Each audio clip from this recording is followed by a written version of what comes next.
Hello, everyone, and welcome back to our podcast. My hormones make me a nutcase. Nailed it. Hope you're all doing well. How are you Yes, doing, Amy? so all good, all good. We've got a guest on today. She's a licensed therapist and has been in the industry for over 20 years, I think, I guessed. Yeah, So we'll take this. okay, Yep. yes, we're not far And off. Yeah, oh, well done. okay, cool. Fantastic.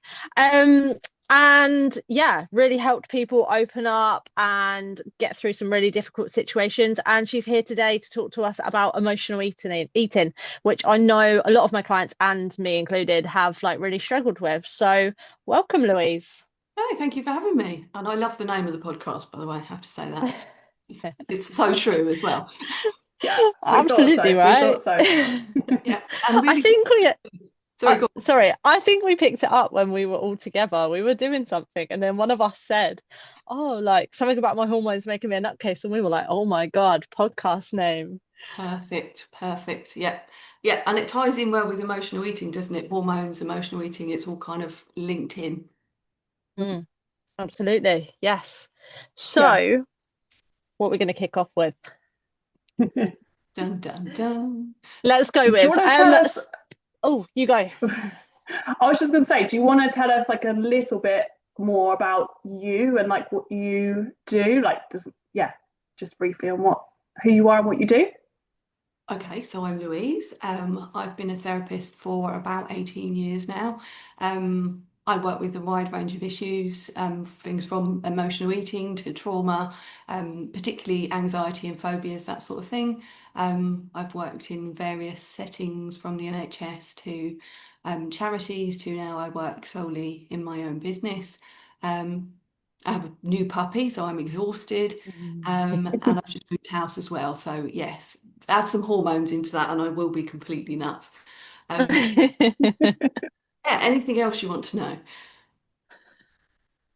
No, I think that's good. I think that sums it up beautifully.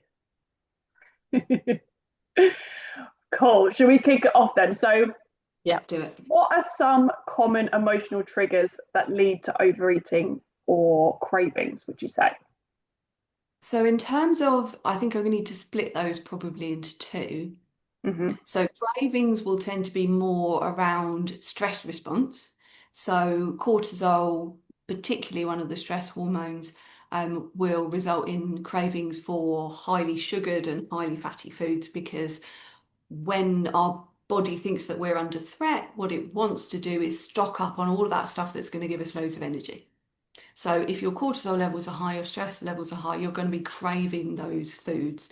And actually, those foods taste better when your cortisol levels are high, which is the real kicker. So, that jammy donut that you have after that stressful meeting does actually taste better than the one you had when you were perfectly chilled out for coffee with a friend.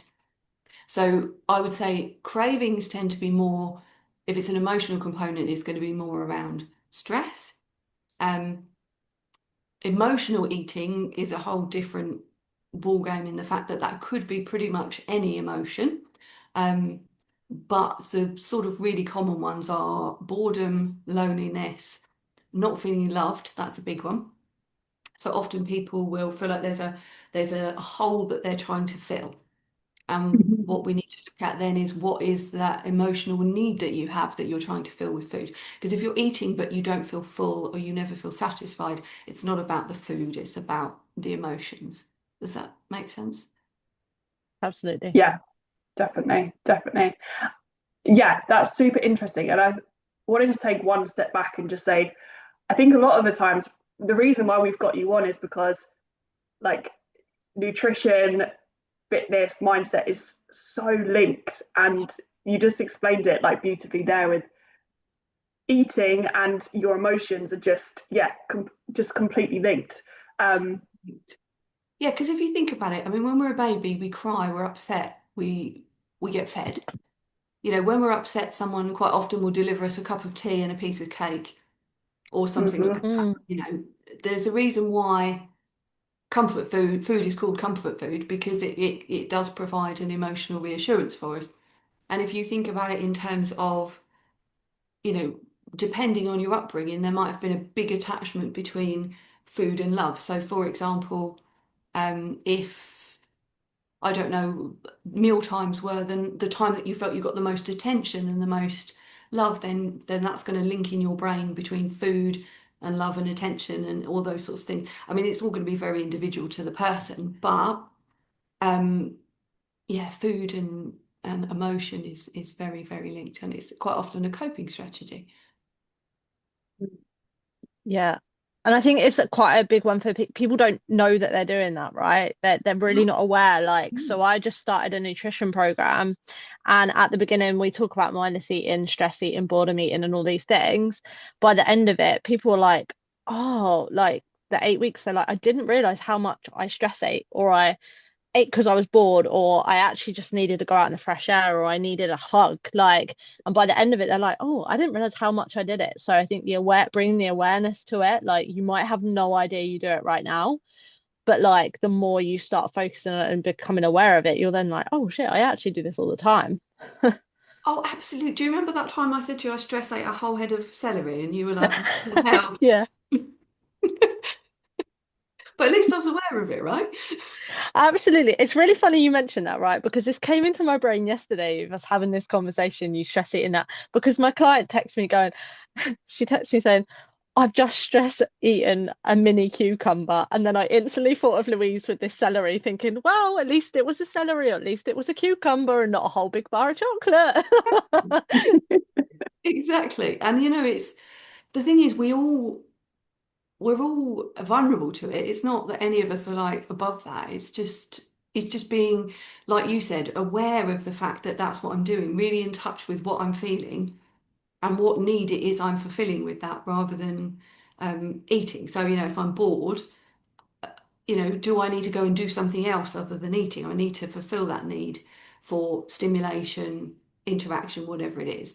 But what we often do is we just go straight to the fridge or the cupboard and we get something out and yeah, chow Yeah, down on like a whole thing of celery. how how many times have people like walked to the fridge to look in the fridge, then shut the fridge, then walk back and then walk back to the fridge, open the fridge.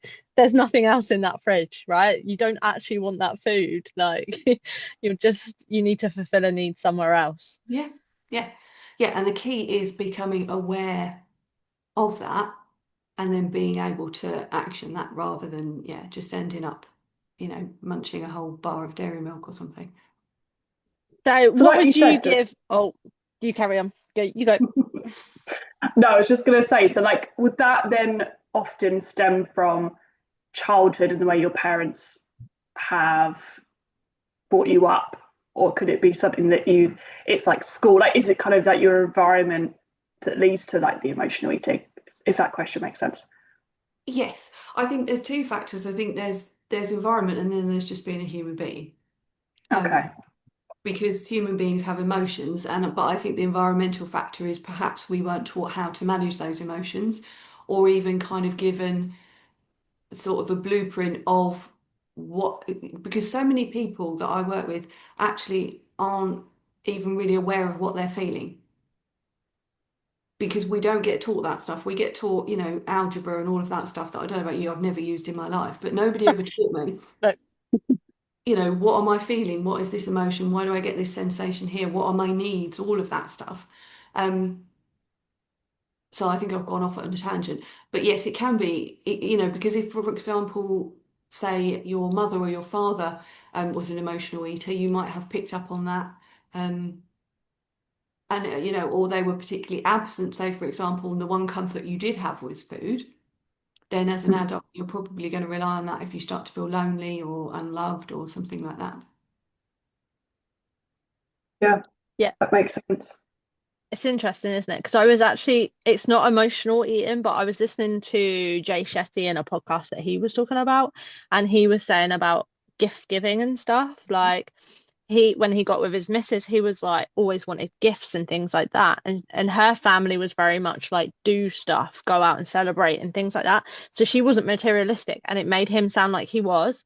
And until he unpacked why he was always upset if he didn't get a gift, he realized because his mum was quite absent, she would because she was working a lot, she'd always leave a gift on the table for his birthday. And so every time he got up, like when it was his birthday, he'd have that gift. So he's like, oh yeah, like my mum loves me, basically, like she's left me something.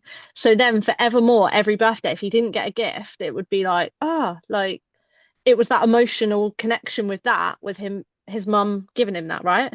Absolutely. And that's his love language. His love language is gifts. Mm, Whereas her love language is acts of service, so doing things for people. And yeah. that's why you're absolutely right, because once you start to, like, my partner is quite a gift. So, if I'm upset about something, he's like, do you want me to buy you something? I'm like, no, I don't want you to buy me something, but you could make me a cup of tea. See, there we go to food and comfort and all of that sort of stuff. But that's my acts of service. He's doing something for me. Whereas if I want to show him that I love him, I might buy him a chocolate bar on the way out. That sounds terrible on an emotional eating. But do you know what I mean? I might get him a little gift or something, because that for him, he receives that as love. Mm, And it's being able to kind of understand those different love languages and meet each other's needs with that. And also Absolutely. recognize that when she's doing things for him, for example, that's showing her love. yes. Yeah. Which I think some people, they don't always realize that, do they? So if you've got someone who is an emotional eater and they don't know that they're doing it, how would you get them to become more aware of doing it? Because I mean, when I think, I don't know if I said it on the podcast before, but when like me and my ex were breaking up, like I would stress eat, but I didn't realize I was doing it, right? And then one day I suddenly was like, wow, I'm in the middle of Tesco, like down the chocolate aisle, and I've got here without even thinking about it. And I've then bought that chocolate bar, but I was more aware, and I was like, okay, well, I'm still going to eat that chocolate bar. I've come here, I've bought it, like whatever, it's fine. But then off the back of that, the more I then found myself there, I realized I was in Tesco's. I'd be like, actually, I don't need this. Like, let's walk off somewhere else. But that took me ages to get to that point, right?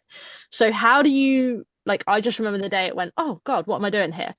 But I don't know how I got to that point. So if someone doesn't know that they're doing it, how would you help them realize? Well, Does that make sense? yeah, it does make sense. Yeah, yeah.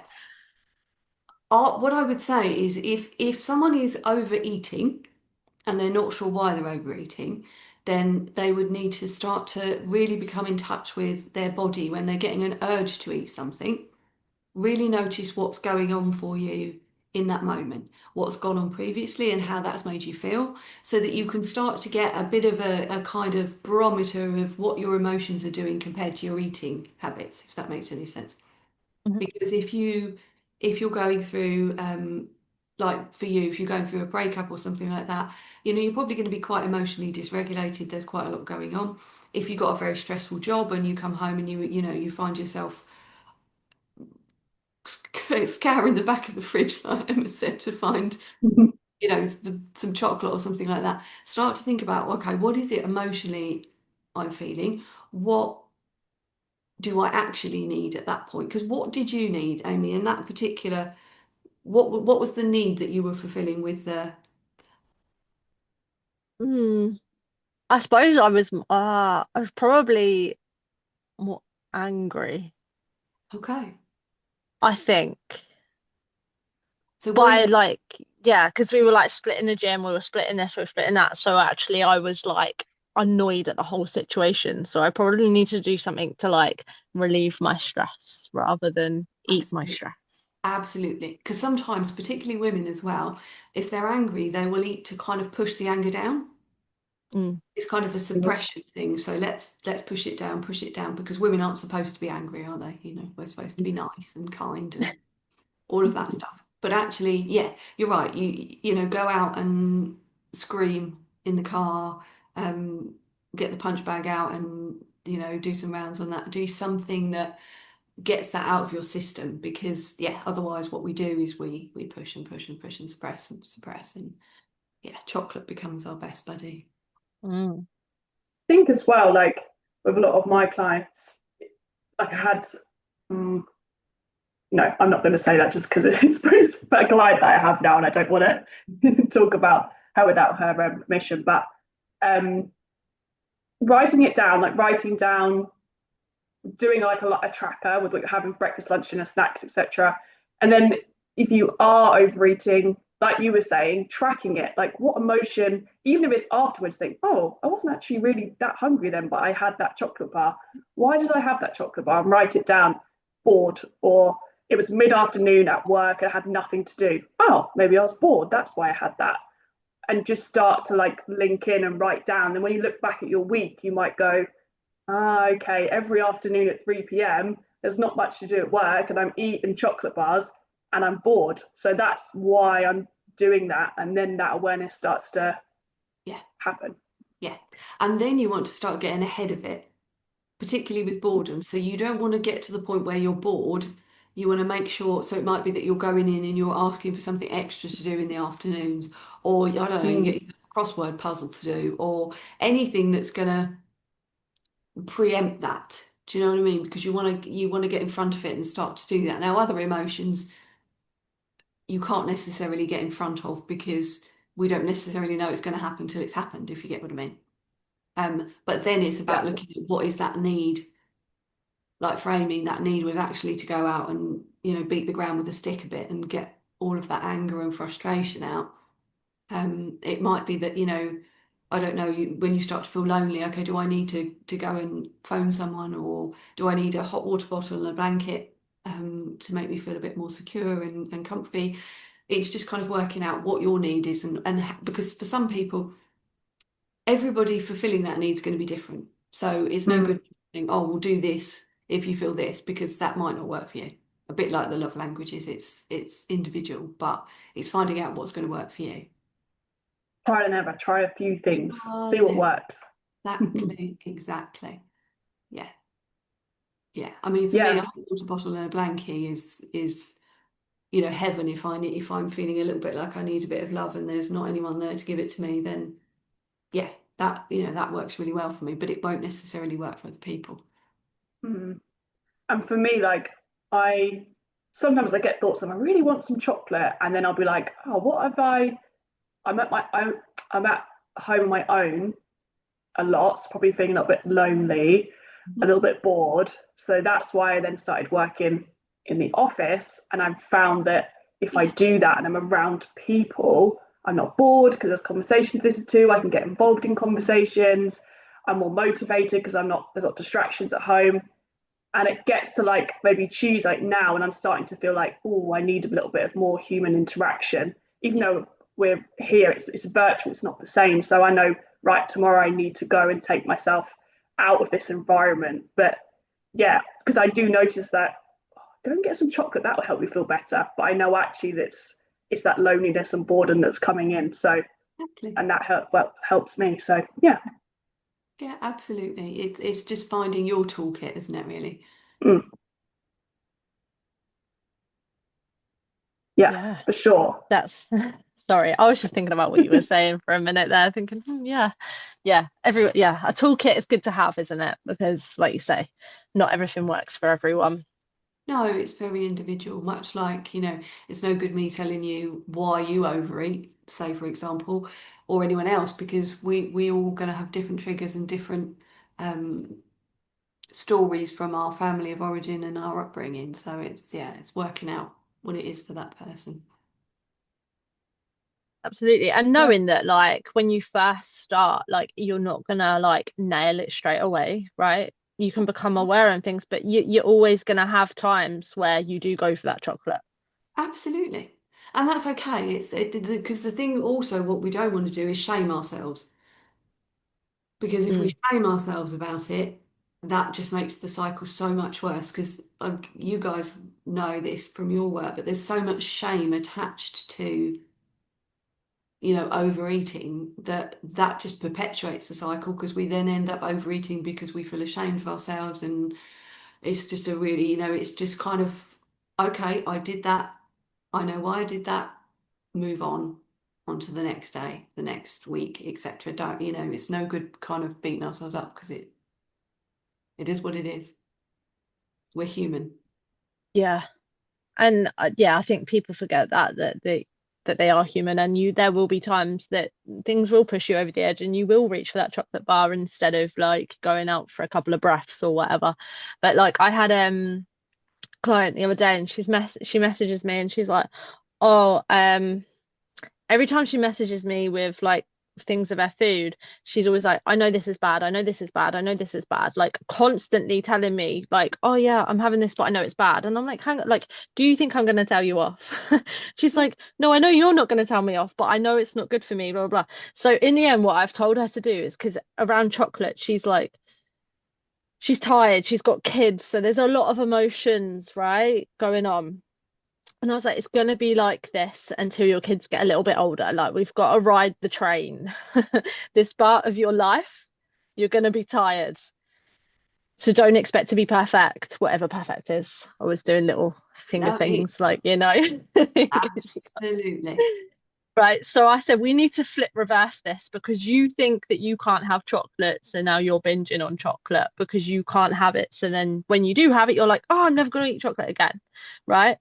But at the moment, your emotions, you're tired, like you're bored at work and you're tired. So let's reverse this, and let's have a chocolate bar every day, not a big one, just a small one, to see if we can get out of the habit of being attached to this chocolate bar as it being bad, and put it in your mindset of like, I can have one of these a day. This is okay because it's in moderation. And I think people struggle with that as well. I agree. It becomes an all or nothing mentality, doesn't it? I'm going to completely deprive myself of all of it, Mm, or I'm going to eat everything. Mm. And yeah. that's not helpful, because that's an emotional wave that we don't want to be riding. We want the much more kind of gentle waves, like you're suggesting with your client.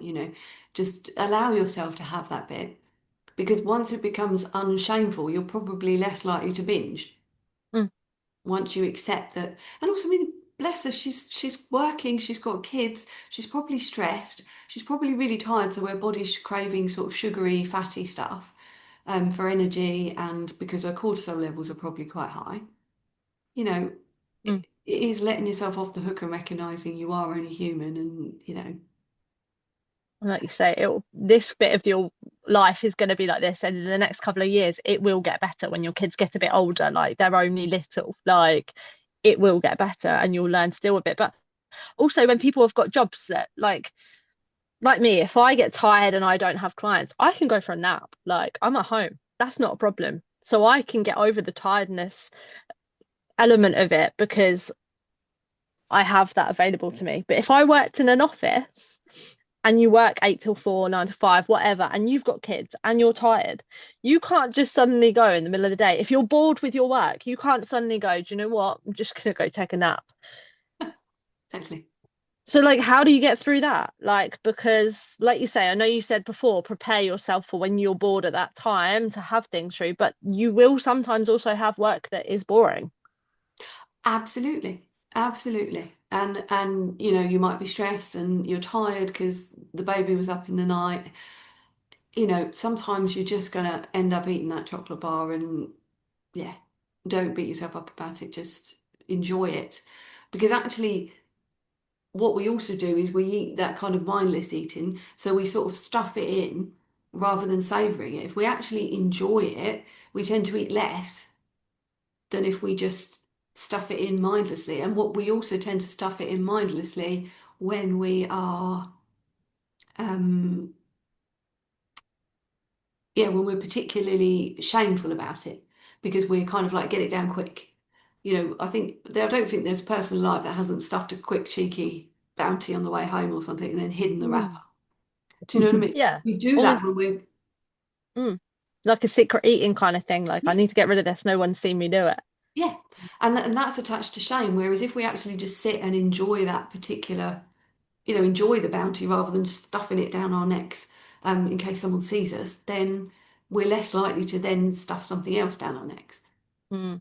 I've absolutely done that so many times. I know, Emily, you're just about to say something, but as a personal trainer and having the status of a personal trainer, and you don't eat sugar, you don't eat this, you don't do that. I do all of those things. But like ordering takeaways, people see you as like, you don't do any of that. And the amount of times people have commented going, oh, you're not allowed to eat that. You're a PT, or oh, you're not having this because you're a PT. And I'm like, no, just because I don't want it. But the amount of times like my parents will go away for a week and I'm like, oh, I can get a takeaway. Not that they judge me because they don't give a shit. But like in my head, I'm like, oh, this like barrier that I have up, that people think I'm a certain thing, so I can't eat a certain way when actually I do, but you end up, yeah, secret eating.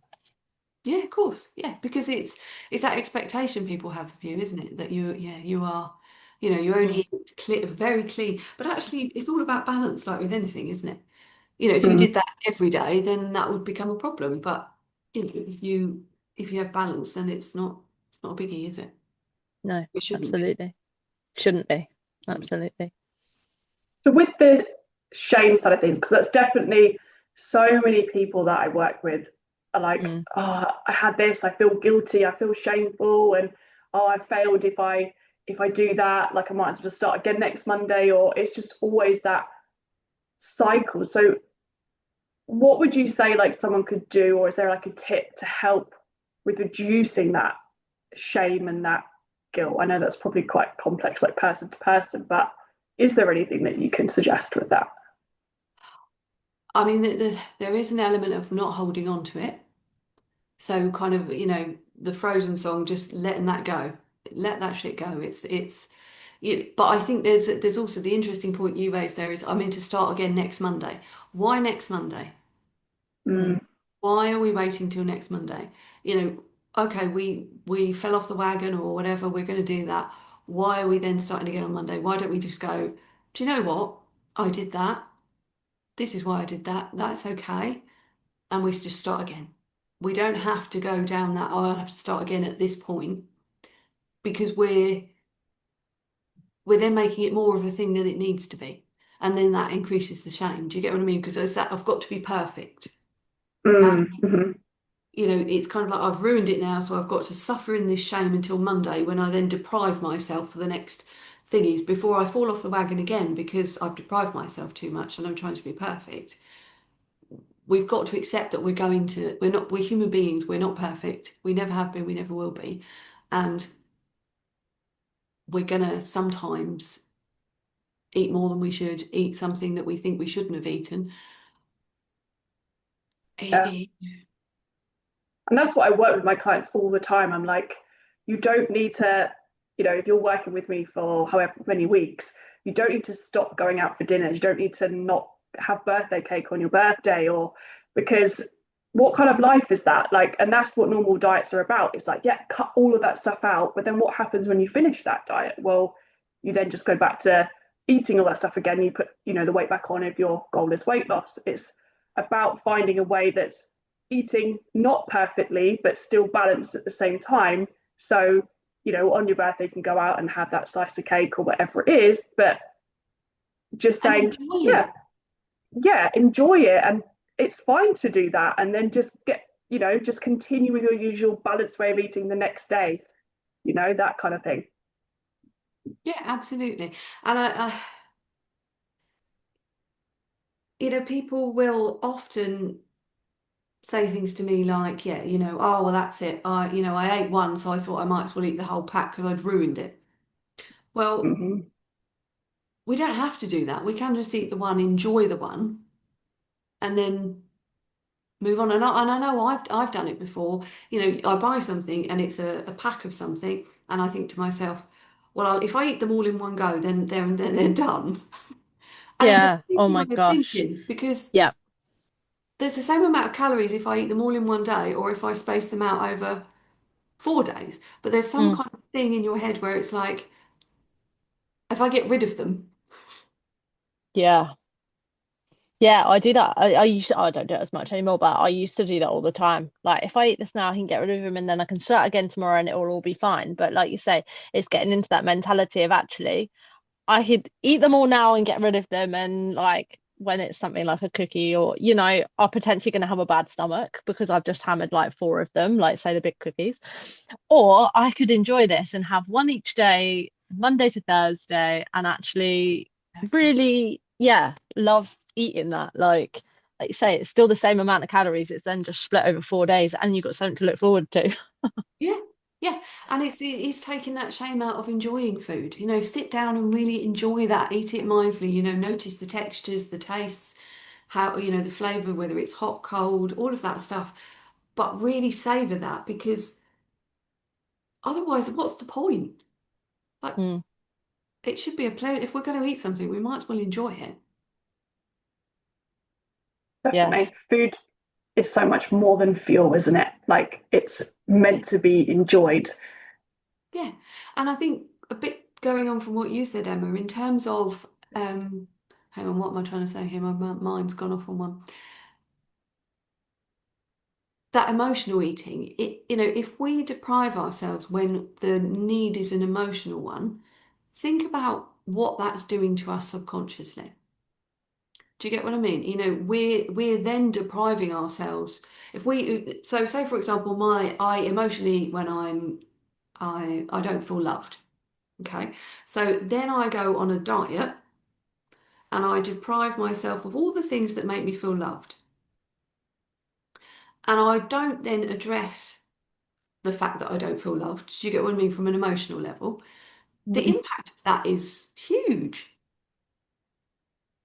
Yeah, because you're using the food to help you feel loved. So then if you get rid of that one thing that's making you feel loved, then You're nothing's restricting making you yourself. feel loved. And then Mm. you're probably feeling a hell of a lot worse. Absolutely. And then you're going to fall off the diet wagon And you're going to binge. and you're going to Mm. binge because you've been deprived of all of that, and you haven't met that emotional need in another way. Um, this is why I don't like diets because well, one of the reasons, but they're just, it's not changing the fundamentals of why we are doing the behaviors that we're doing. So in that circumstance, if you were feeling not loved and you were using the food to get you feeling loved, what other kind of sources or things could you do to help you feel more loved without using the food? Well, that depends on the situation. So, for example, it might be that you, like I said, book in to go and see someone, a friend, maybe go to therapy if you're really feeling that way and it's a real problem for you. It might be that you have the one cookie, so you experience that little bit of love and you really Mm-hmm. stay with that feeling. Um, the difficult thing with love and food is quite often because that's not the real need, what people will talk about is this kind of bottomless pit. So no Mm. matter what I put in, it never fills me up. Well, that's because it's not about the food, it's about the love. So it's looking at other ways, do I need to be more social? Do I need to go and join a club? Or I know this all sounds very sort of common sense stuff, but it basically is, do I need to make more connections in order to feel that need in me? Um, do I need to get a puppy? I wouldn't recommend that. Not if you're just an emotional eating. That's gonna say that's gonna add more stress. Yeah, but Get a 7-year-old dog. yes, exactly. Like Fred. Yeah, the 7-year-old Yeah. dog who's already toilet trained isn't biting things. But yeah, do you need that love from another source? Do you need to get yourself, a pet, or do you need to volunteer at an animal sanctuary, or do you need to make more friends? You know, do you need to have a conversation with your wife, husband about why you don't feel very loved? Um, Mm. all of Mm. that is going to help, but the food isn't really what it's about. It's never going to fill that void. Yeah. And I know you said it's common sense, but like I think people do need Mm. to hear it, don't they? Because Yeah. often we don't, oh, okay, I feel this way. What can I do to help that? Like we just can't sometimes think on our own, can we, of ways to help with that. So actually just going, yeah, maybe I do need to make some more friends somehow, or find a hobby, or like you say, maybe it is having a pet or something like that. All those things can actually help. So yeah, it sounds like common sense, but so many of us obviously don't do it, or don't know, or don't think about those things. No, well, like I say, we don't get taught it again, do we? It's not No. part, what quite often parents don't know it, so they don't teach us it, and schools don't teach us it, so we're kind of just winging it, aren't we? Yeah.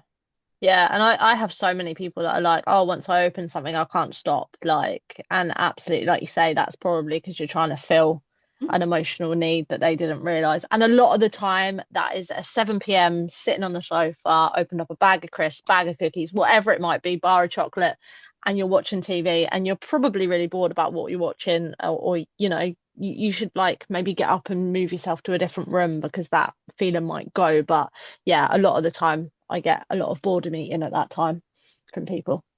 Yeah, and one thing I've found that helps people with that is to take up something to do with their hands. Because quite Colouring often, in. yeah, colouring in, knitting, crocheting, I don't know, whatever it is, but something to do with your hands, because because if you think about it, the food, because quite often you'll be sat there, you don't realise, you go, oh God, I've eaten the whole pack, and I haven't Mm. even. But yeah, doing something with your hands is quite stress relieving. So yeah, having something different to do with their hands makes a big difference. Do a puzzle. Yeah, yeah, Yeah, absolutely. Yeah, Yeah, whatever works. yeah. I love absolutely. a colouring book. Sat watching something that's not that interesting and then just Yeah. colouring in. Like it's yeah, it's really relaxing, to be fair. I enjoy it. And you feel like you're doing something, but you're still kind of relaxing your mind at the same time and distracting you if you've got any of those Absolutely. Yeah. feelings or emotions coming up. Yeah. Because you think about it, we're like, I always say we're human doings, not human beings a lot of the time. We're always doing something. And then of course we come to the end of the day and we go, I need to relax. So we sit down, but then we're still wired from the day, and our bodies and brains are so used to doing something that quite often we end up doing something that we don't necessarily want to be doing. Whereas if we direct that another way, yeah, like you with the colouring, say for example, it's just redirecting that energy away from food into something that, yeah, something else. Because that's the other thing as well, isn't it? People use food for when like to procrastinate over doing different things as well, right? So like they'll be like, oh yeah, I've just been so busy today, but they've eaten all this food, and it's like actually you're are you putting something off? Because when you eat, you're busy, so your brain thinks you're doing something. But I find a lot of people also use food in that kind of way too. Yeah, yeah. It's a bit like what Emma said, going in the fridge. It's that I don't really want to do that. Let's see what's in the fridge. Go Mm. back. No, I still don't really want to do. And this isn't a conscious process. Let's go to the cupboards. No, nothing in there. Okay, let's go to the shop. I tell you what, I'll go to the shop. That's a good idea, isn't it? I'll put off that and go to the shop. It's all and it's becoming aware of it. Then we can start to change it and go, oh, okay, I know what I'm doing now. Absolutely. So one of my clients, she put a video in the group the other day, which she was like, send it to anyone and everyone, whoever wants to watch it, they can. She said, but do I sound like a bit nutty? And I was like, no, I think it's perfect, right? So she filmed herself going to the cupboard. You can only see what's in the cupboard, you can't see her. And she speaks to herself. So she'll be there and she'll be like, let's name her, I don't know, Doris. So she's like, Doris, why are you at the cupboard? Oh, well, yeah.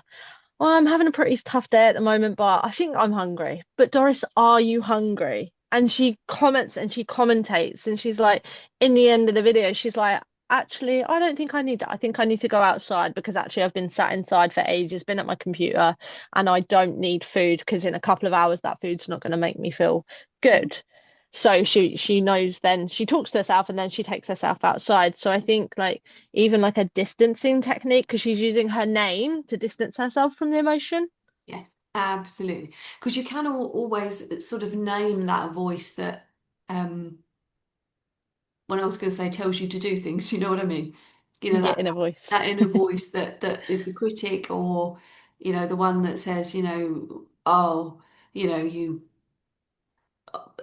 the one that's horrible, you're fat, you're this, you shouldn't have eaten that, all of that sort of stuff. If you make that a third person and actually kind of reassure that voice that no, okay, we've eaten the cream cake, but we're okay. We because we tend to believe our own thoughts, and our brains cannot be trusted. Um, they are not, thoughts are not facts. They cannot be trusted. It's all to do with our programming and our conditioning and all of that stuff. So the sooner we realise that and are able to kind of almost hover above our thoughts and look at them objectively, the happier we'll be. If Does that make sense? Yeah. Yeah, it's so Yeah, it interesting, does. isn't it, how the brain works And and I how think you as well, like you said earlier, with like labeling the emotion as well is a really good tool there. Like, you know, right when you're going to get something, it's like, oh yeah, no, no, I don't really know where I'm going with this, but I had something in my head and now, now it's gone. No, I but I think think when you say it out loud, right? absolutely. And sitting with that emotion, kind of going, okay, I Yeah, feel a bit lonely. That's okay. What do I need to do in order to feel better? Or I'm a bit anxious. Okay, let's just sit with that for a bit, because what we're very good at as human beings is trying to fix things immediately, and sometimes that means food. So rather than feeling the anxiety or feeling the loneliness, what I'm going to do is shovel it down with, Feed it. milk or something. Mm. And Yeah. Emotions need to go through us. That's why Yeah. they're in motion. That's where it comes from with the Latin. So it's, if you think about it in terms of the fact that we don't want them to become stuck or bogged down under a load of food that we've tried to suppress them with.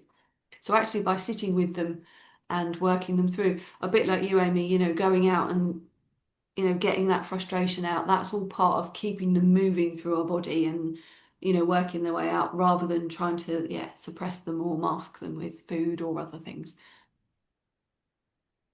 Yeah, that's what I was saying. You got what I was trying to say, what I was thinking of. And yeah, that's something that definitely I've worked more on, is I don't reach for food as much, but I definitely have suppressed emotions for sure. But actually labeling them, like when something comes up, you're like, oh, that feels a bit uncomfortable. But then I go, okay, what is that emotion? I'm like, oh, I'm feeling a bit anxious. Why am I feeling anxious today? Oh, because I'm during my period, or because this X, Y, and Z has happened. And then maybe it's like still a bit uncomfortable, but actually just labeling it makes it pass through a little bit better. And I go, it's okay to feel like that as well, and not go, oh my God, it's awful, I'm panicking, I'm feeling anxious, why am I feeling that? It's like, I'm feeling anxious, it's okay to feel anxious, and then it passes so much quicker. And then you might have the response of eating the food or whatever it is you might do. For me, it's like distracting myself, being busy, but actually sitting with it, like you say, and labeling it and then saying it's okay just helps you get through that emotion better. Absolutely spot on. Yeah, yeah. Because we spend a lot of time, don't we? Oh God. I mean, the thing that annoys me with people is, if you cry, one of their automatic reactions is, oh, don't cry. No, do Yeah, cry. If you need to cry, cry.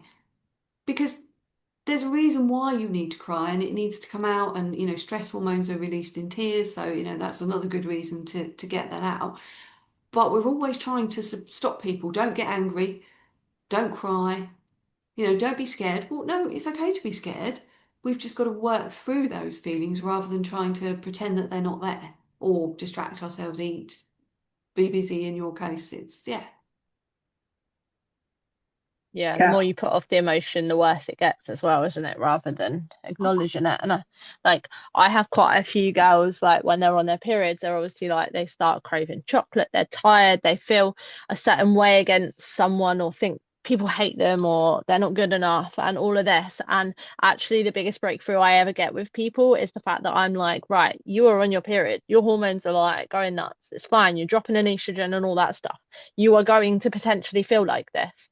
And after a few months of them realizing, they go, like, one of them said the other day about her husband, she's always like, oh, you don't like me anymore. And she said she realizes she does that every time she comes on.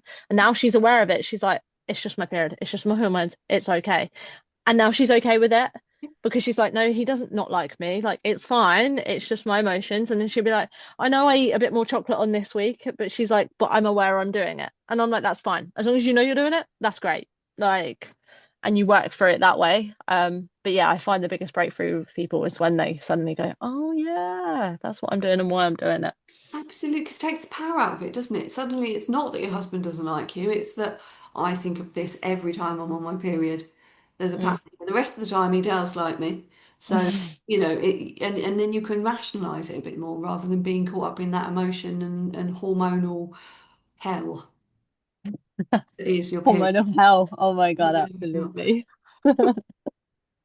Not fun. and Oh, another to be good a name. man for a day. Yeah. Absolutely. So I suppose, to summarize, it's maybe like tracking what you're doing, starting to become aware of when you're maybe emotional eating, overeating, starting to like get in touch with your hunger cues. Am I actually hungry? Is there something else going on? Maybe finding ways to support your emotional needs that aren't food. So like things that we've mentioned, whether it's love, you're reaching out to people, friends, loved ones, finding a hobby, doing some colouring in the evenings, things like that. Yeah. And sitting with the emotions as well and letting them labeling them and letting them pass through you. Yeah, we've got to stop being scared of our emotions. Nobody ever died of an emotion. You know, it is just that it's a feeling, and just like happy feelings come and go, you know, feelings that we perceive as negative come and go, but the more we can embrace them, like you say, and sit with them, the less we are likely to struggle, to emotionally overeat. You know, it's just a healthier way to be. Love it. I think that's been really helpful. Yeah, I agree. And I was just sitting there thinking, smiling when when you said, "Oh, no one ever died of an emotion." And I was thinking, yeah, no, I don't think anyone ever has. Like, I died of being too happy. Oh, yeah, no. No, but we're so scared of them, aren't we? Like, oh my God, I feel anxious. Oh my God, I feel sad. Don't get me wrong, I'm not minimizing emotions because I know they can be horrendous. Mm, Um, but once we start to kind of embrace them and recognize they're just telling us stuff, it's just our body's way of telling us what's okay, what isn't okay, and then we can respond accordingly. It's like a navigation system for life. Um, yeah, and once we stop kind of vilifying them and start accepting and embracing them, then we're a lot healthier and happier, I think. I wish they did teach this stuff at school, like you were saying. It'd be so much more helpful for Oh kids, my wouldn't it? God, I mean, yes, yes, absolutely. I mean, you know, if I'd learnt this stuff when I was at school, it would have made a huge difference to my life. yeah, Absolutely. Yeah. Just even teaching this emotion feels this is how you feel this, like why you feel this way, this is how you this is how you deal with this when this happens, all that kind of stuff. But anyway, that's a whole other mm, podcast to go down, but or whatever. Yeah. But Yeah. yeah, wow, I feel like it's kind of naturally wrapped up. Um, but yeah, thank you so much. I feel like, yeah, that's been so really good. helpful. And I really hope, yeah, some people, I feel like emotional eating is one of the biggest ones that Yeah. I work with, and I'm sure you guys do as well. And I just really hope that if you at least take one thing away from this podcast, like that's all we, yeah, that's what And we I want, think, you to take something away. yeah, it would be for me, it would be, you know, don't try and do it on your own. You know, if you're struggling, you know, speak to, you know, if you guys talk to a therapist, you know, talk to your friends, you know, because actually when we start, shame doesn't, you know, lurks in dark corners. Once we start talking about these things, once we start bouncing off with other people, we start to recognize more stuff within ourselves rather than just sitting and trying to work out all ourselves. So, you know, if you're struggling with it, don't try and do it on your own. Try and, you know, get support in, whether that be friends, family, whatever. But yeah, don't try and do it alone. It just doesn't tend to work very well. We get caught up in our Yeah. heads. Absolutely. I love that. In my nutrition program, I always ask people when they put it in, I'm like, are you eating this? Are you bored? Like, are you this? Are you that? And actually, a lot of the girls since then, they come in and they're like, do you know what? When I get something now, I question. I'm like, oh, do I actually just want this? Or is there a reason behind it? And some of them say, I'll just go shut the door because actually I didn't need it. So I think having that person to bounce off, like sometimes I feel like I sound like a dick via a message going, do you need that? Like, but actually, they're like, no, I'm glad you asked because it made me more aware and I thought about it and actually I didn't need it. Like, you know, so then that person you can then make your own judgment off the back of that if you think you just start talking to people about it. Absolutely. And, you know, sometimes it's okay to need it, but Mm, probably 90% of the time you don't. absolutely. Yeah. Well, thank you Cool. for Well, having me on. thank Thank you you for for, coming on. yeah, definitely. It's been great. It's been really, really good. So, yeah, well, thanks for listening, everyone. I hope you've found that helpful and enjoyed it. And if you want to ask us any questions, then feel free to email us at contactempoweryoufitness@gmail.com, or you can message us personally. And yeah, we look forward to, I've lost my words, Seeing you in the next in the episode. next one. Yeah.